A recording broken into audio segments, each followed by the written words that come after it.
प्रदेश के जौनपुर जिले में एक छोटा सा गांव था।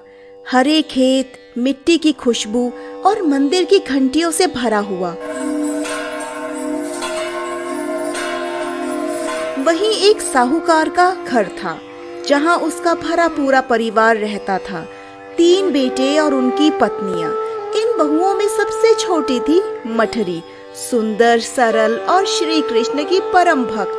जब बाकी बहुएं गहनों और रसोई में उलझी रहती, मठरी तुलसी के पौधे और मंदिर के दियों में सुकून ढूंढती। लेकिन एक कमी उसे हर साल खलती।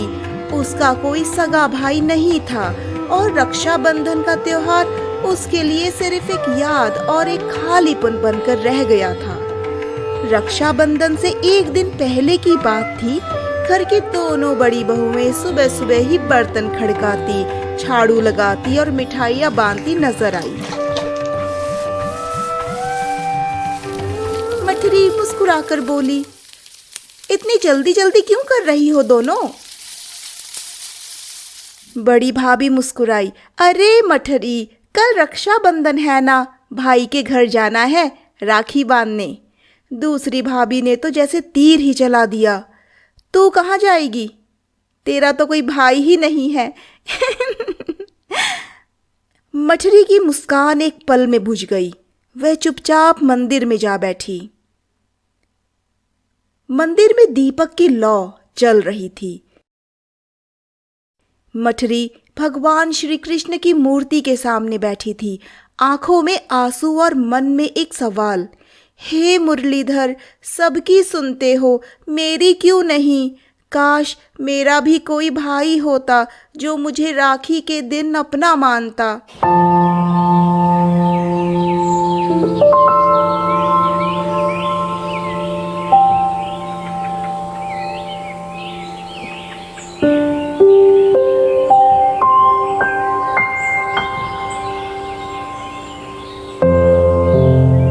शाम का समय था। घर में तुलसी पर दीपक जल चुका था।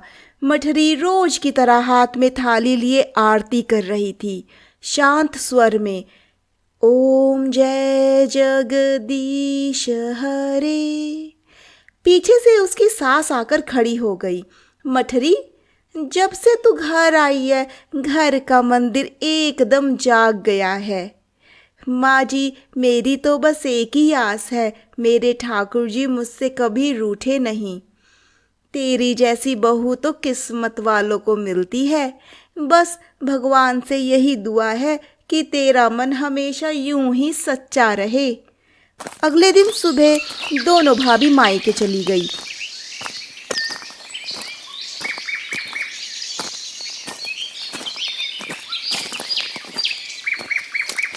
शाम को जब दोनों लौटी तो उनके हाथों में कुछ गहने और साड़ियों के थैले थे। वह आंगन में मठरी के पास आकर बोली, देख मठरी, मेरे भाई ने मुझे ये नई रेशमी साड़ी और चांदी की पायल दी है, बड़ी प्यारी है ना? चमचमाती पायल खनकाते हुए दिखा रही थी।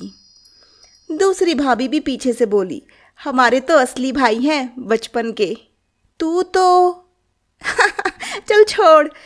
मठरी चुप रही, लेकिन उसकी आंखों में हल्की बेचैनी दिखने लगी। लेकिन तभी दरवाजे पर दस्तक हुई। मठरी ने जैसे ही दरवाजा खोला, सामने एक सज्जन खड़े थे, मुस्कुराते हुए, हाथ में मिठाई और आंखों में अपनापन। बहन, मैं बहुत दूर से आया हूँ, तेरा दूर का बिछड़ा भाई हूँ, आज तुझसे राखी बंधवाने आया हूँ। मठरी चौंकी। वो आदमी, उसका नाम, पुराना गांव, बचपन की बातें सब कुछ बता रहा था। मठरी की आंखों में आंसू थे, लेकिन इस बार खुशी के। उसने खुशी खुशी उसे राखी बांधी। उसने मठरी को ढेरों उपहार दिए। जब मठरी उपहार खोल रही थी तब उसकी दोनों बड़ी भाभियां पास आ गई। एक बोली, हे राम, इतनी सारी साड़ियां और ये सोने की चूड़ियां। दूसरी ने व्यंग से कहा, तेरा भाई पहली बार आया और इतने महंगे तोहफे। मठरी मुस्कुराई, कहता है सालों का प्यार लाया है, आज जो मिला बस वही मेरा त्योहार है। भाभियां जलती नजरों से देखकर लौट गई। एक बोली, हम तो हर साल भाइयों के घर जाते हैं, सोने की चूड़ियां तो हमें कभी नहीं मिली। दूसरी ने खुसर पुसर की, लगता है ये कोई जादू टोना करती है। लेकिन कुछ दिनों बाद मठरी का पति बोला, मैं व्यापार के लिए उसी गांव जा रहा हूं जहां से तुम्हारा भाई आया था, क्यों ना तुम भी साथ चलो। मठरी का मन खिल गया, दोनों खुशी खुशी साथ निकल पड़े।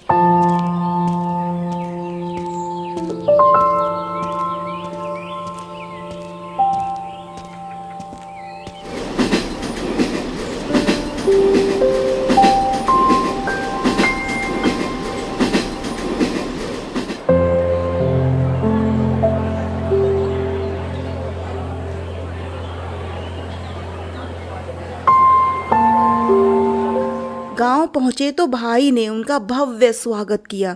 शानदार घर, सेवक और स्वादिष्ट भोजन।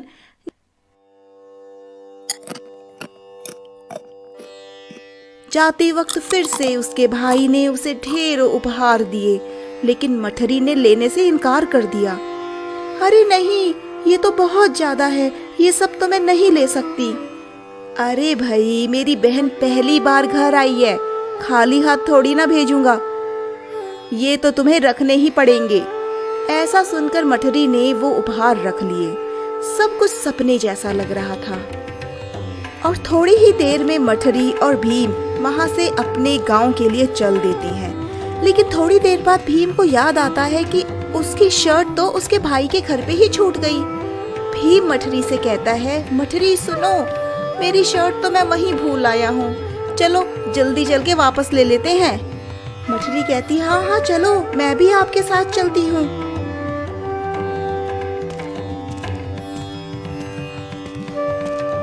घर कहीं नहीं था, बस एक बड़ा पुराना पेड़ खड़ा था और उसके नीचे एक छोटा सा मंदिर था श्री कृष्ण का, और पेड़ की एक टहनी पर टंगी हुई थी वही शर्ट। मठरी कुछ देर तक वहां अचंभित खड़ी रही। उसका मन समझ नहीं पा रहा था कि ये सब कैसे हुआ।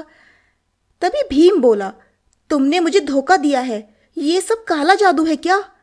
मठरी ने धीरे से कहा, मुझे भी नहीं पता, पर इतना जानती हूं कि मैंने कुछ नहीं किया। मठरी, मुझे सच सच बताओ, ये तुम्हारा भाई कौन था? आखिर तुमने उसे राखी बांधी थी, ये काला जादू है या कुछ और? ये सुनकर मठरी रोने लगी। तभी मंदिर के कपाट अपने आप खुले और वहां से मधुर वाणी आई, जो मन से पुकारता है मैं उसके पास आता हूँ। मठरी और उसका पति दोनों स्तब्ध रह गए। तभी वहां प्रकाश फैलने लगा और श्री कृष्ण स्वयं प्रकट हो गए। उन्होंने मुस्कुराकर कहा, मठरी मेरी सच्ची भक्त है, हर साल मुझे राखी बांधती रही। इस बार इसने मन से पुकारा तो मैं स्वयं भाई बनकर आया। जो सच्चे मन से याद करता है, मैं उसके पास अवश्य आता हूँ। मठरी का पति नतमस्तक हो गया। वह बोला, हे प्रभु, मुझे क्षमा करें, मैंने आपकी लीला को समझा ही नहीं।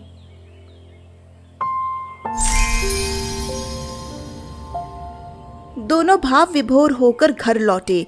अब मठरी की भक्ति का सम्मान होने लगा था और हर साल रक्षाबंधन पर मठरी ना सिर्फ भगवान को राखी बांधती, बल्कि उस दिन घर में सच्चे विश्वास और प्रेम की हवा बहने लगती।